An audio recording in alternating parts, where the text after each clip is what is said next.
Welcome to the Imaginary Gallery.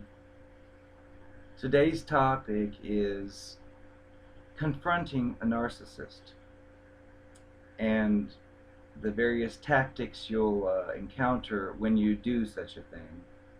And it's really kind of sad and sick that it's pretty universal because many of you will probably have this exact same scenario that I'm about to describe.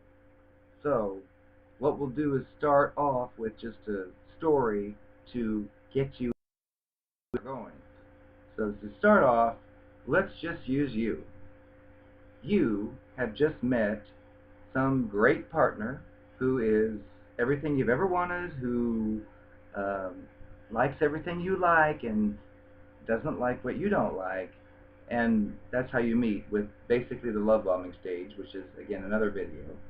But you've become attracted to this person who seems to care about you in every way. This person who's concerned with any concern you have at all, no matter what it is, how small, they're right there to help you.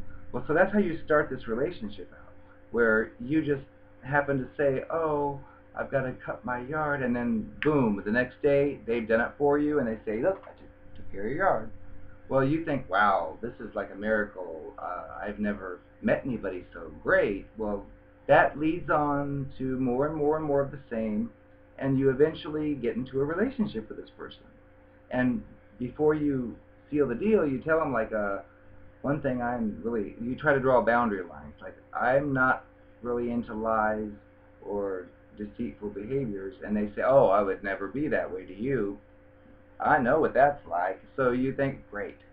Well, so you establish this relationship, time passes, and things are just great, and you feel on top of the world because you think you finally found somebody who gets you, and so on, and weeks turn to months, turns to maybe a year or so, and you just feel like you're in heaven. You're walking on water, or actually, you're walking on at the top of the world. So you're happy. You think, wow, I've got this, I've got that, and I've got a perfect mate. Well, so let's say you move in together and you've been together for a while and you think you really know your partner really well. Well, eventually your partner says, oh, honey, uh, on the 15th of the month, I've got to go out of town with my coworkers. We're doing a business meeting. And you think, oh, okay, oh, I'll be without you the weekend. Oh, and you're still in the romantic phase of like, oh, okay, I'll miss you, but okay. So you accept it, and that's it. So anyway, that weekend comes, and again, you think you've found the perfect partner, but this weekend comes, and you start thinking, oh, I'm going to miss him. Well, then he tells you and assures you, oh, I'll text you or call you as soon as I get there, and blah, blah, blah. And so you feel comforted, like, because you think, well, that's his business, I can't interfere in that. Plus, you have your own responsibilities, so you have to stay where you are and take care of the house. So anyway, that's that. It does it. He's gone.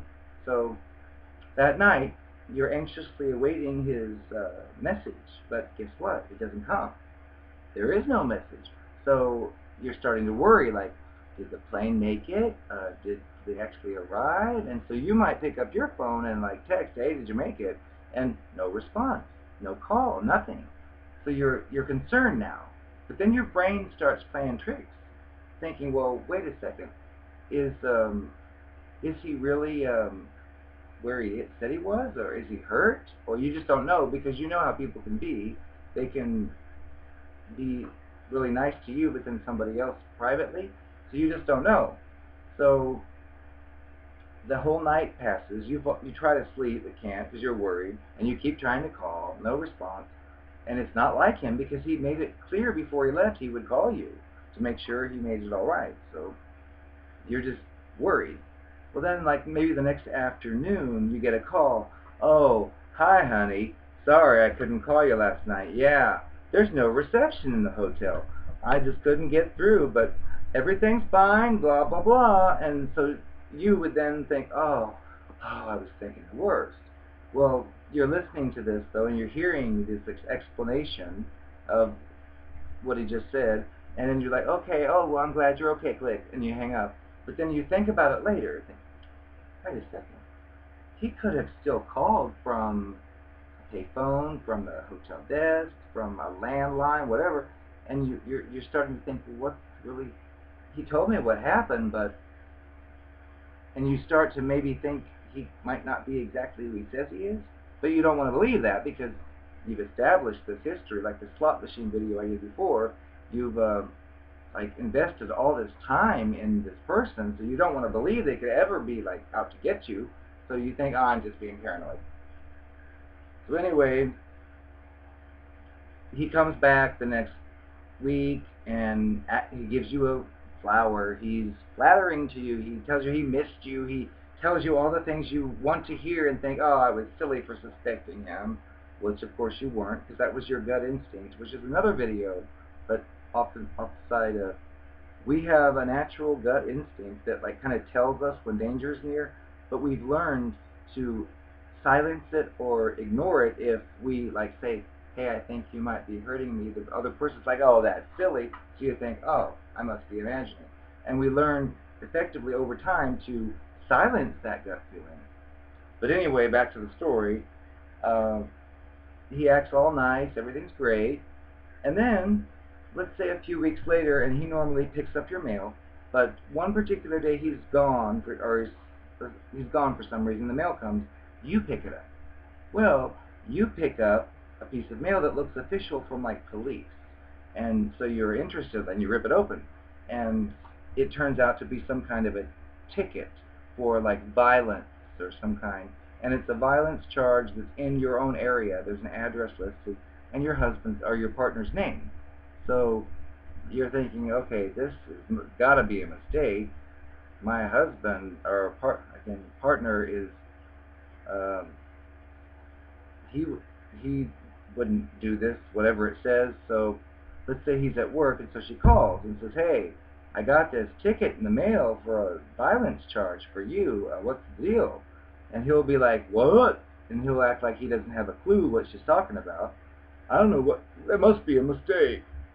So she'll be like, oh, well, that's what I thought. Oh, okay. Well, then, it's okay, bye, click, and they hang up. Well, then she starts thinking about it and thinking, why would this come here? And so she looks at it closer, and she sees it's got his exact name, his exact address, his exact license number or whatever, Social Security, and she's thinking, well, this looks pretty legitimate. So then she looks at the address and thinks, well, what's that address? So she goes to her computer and types in the address, and it turns out to be a local strip club. The Shady Lady, we'll call it. And she feels her heart sink, like, that's the Shady Lady. That's close by. And that is his information. I think he's pulling one over on me. So she may call him right back. Like, hey, that was, and oh, I forgot to mention, she notices the date, and she checks her calendar. And the calendar shows that date was that day that he was out of town, supposedly. So her brain is like, oh my goodness, this sounds like a movie. He said he was going there, but the address here is here, and so she's like starting to get mad. So she calls and, what's the deal? This place is for the Shady Lady, and it says that you were violent, and it says this, and then he'll be like, I told you that's a mistake. I don't know what that's about. Would you drop it? I'm going to take care of it. Give me the ticket and I'll go. And she's like, oh. And she's using her intuition and gut instincts and logic to realize something's fishy, and his reaction is nothing like the way it was before if she ever said she had a concern with something aside of him. Like, oh, my yard needs cut. Oh, I'll do it for you. But when it's him directly, it's a different story, because that's how the narcissistic personality disorder cluster B people are, is they're not accountable for what they do, and they can do whatever they want. You better not ever question it. So she hears this from him and feels kind of small, because she's only looked at the information she had and pieced together the things that it transpired, and yet he is giving her like a closed door. So finally, let's just say that he tells her the next day or a few days later, yeah, honey, I went to the police station. It was all a mistake. So all this was for nothing. Aren't you ashamed of acting the way you did? Which is a form of abuse too, because she had used her intuition to suspect him of doing the evil he was doing, but now he's throwing it back on her, saying, aren't you ashamed? You should never distrust me. I'm here for you. Well, let's just say now that after a few weeks, another notice comes, or a court hearing date comes, and the partner ends up dressing up differently and saying, I've got to go to court for some other reason. Well, the wife or the partner will be like, okay, this is fishy. So let's say you follow him, and you see he goes to court, and you actually watch the proceedings and hear them give the charges, and you see whatever happens indicates clearly your partner was not out of town, and you're like, okay, he's lied to me. He's made a big case against that he's not lying, and your brain starts to go into the cognitive dissonance phase, and that is sick because you have these questions, and it's, okay, he's supposed to be this great person, but clearly he lied because he told me he did go out of town, but he was at the shady lady here in town, and your brain just gets warped because it's trying to make sense of all this stuff. So you finally, the court's over and you have your hands like this, like, now what do you have to say? And so what does he do? He probably does a few different things, but one thing would probably be he'll break down into tears and he'll cry to her, or to you, and say something like, okay, fine, I'll tell you the truth. What really happened was one of my co-workers, well, his wife cheated on him, and he's really upset and hurt about that. So he suggested that the co-workers and I wanted to make him feel better. So we suggested that the four of us all go out on some particular night and, excuse me, and let's just go out.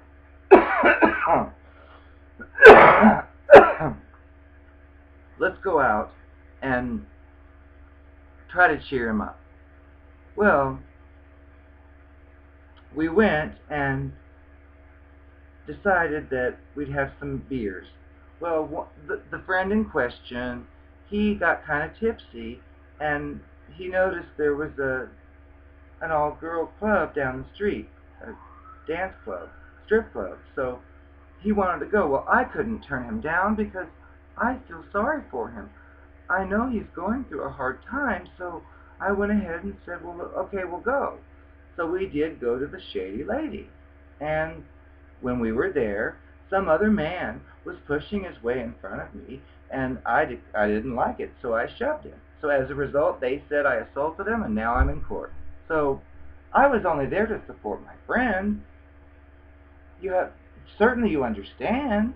So you are like, oh, that makes sense. Well, oh, he's loyal to his friends. Oh. But then, of course, your mind is still thinking, but wait a second. If that's all they plan to do, why couldn't he have just said, hey, my friend's going through a divorce, and I want to support him, and we're going to go out this weekend. But he said he was going out of town. So you're like, that doesn't add up. And that's that feeling you get with dealing with this personality disorder, is things just don't add up. What he's saying does make some kind of sense, but when you apply it to reality, it doesn't. So you're concerned, thinking, okay, that's what he said, but it doesn't sound right. Well, here we get to the next part, the confrontation. You have been thinking about it because at night you're worrying, like, did I marry, or am I with a monster, or is what he's saying really true? Because either way could be true. And again, cognitive dissonance. Is he a good guy? Is he a bad guy? I can't tell. So finally, you decide to ask him, look, I'm still upset about this, because you told me you were going here, and then when you start to say this, you're cut off. Look, I already told you what happened. Quit bringing this up. I went because I felt sorry for my friend, and da-da-da. And you're like, oh, and you feel like you've hurt him. Well, that ends that interaction. Then you go back to reality, trying to be like your usual self. But then it still goes in your mind of like, wait a second, this still doesn't make sense, because the cognitive dissonance is still going on. So finally, you're like, you realize, well, last time I spoke to him, he really got enraged. Maybe you blame yourself. Maybe I was too, maybe I was too accusing. So you look online, you read your psychology books, and you see how to confront an issue. And instead of like saying, well, you did this and you did that, that might give a negative reaction. It tells you to rephrase it backwards, and you learn from this, and then you go to him again and say, honey, I'd like to speak with you. Instead of saying, you did this, you did that, you're like, well, when I think about that weekend that you disappeared and said that you went out of town, it really makes me feel like you don't really value me because you didn't tell me. And before you can finish, would you drop that subject? I told you why I did what I did. I told you my friend was having a marriage problem. What is wrong with you? You were a parent. Would you drop it? And then of course you feel like nothing, like zero, like I can't believe I tried to bring that up so friendly. Well, that's what you'll experience with these people because they do not want to be confronted about their behavior because they did what they did because it served their purpose and fulfilled their narcissistic supply for the moment, and they don't want anybody else telling them it was wrong because the way they describe themselves is there's nothing wrong with them, and you are threatening them, so then they're going to punish you because you are simply using your own powers of intuition, intelligence, logic, which of course doesn't exist in their fantasy world, but you'll end up being abused. And you can tell again you're being abused because if it was a really caring spouse, it would listen to what you had to say and tell you, oh, I'm concerned that you feel this way. Oh, I can see how this works. Oh, well, I'm going to work to fix this. But you never get that kind of response from this kind of person. You just get defensive tactics such as the one this example is given, which does not ever address the issue, which tells you, the victim or the target, that he thinks whatever he did was perfectly justified. He's going to do it again, and you better not ever mention it. Until next time, have a great night.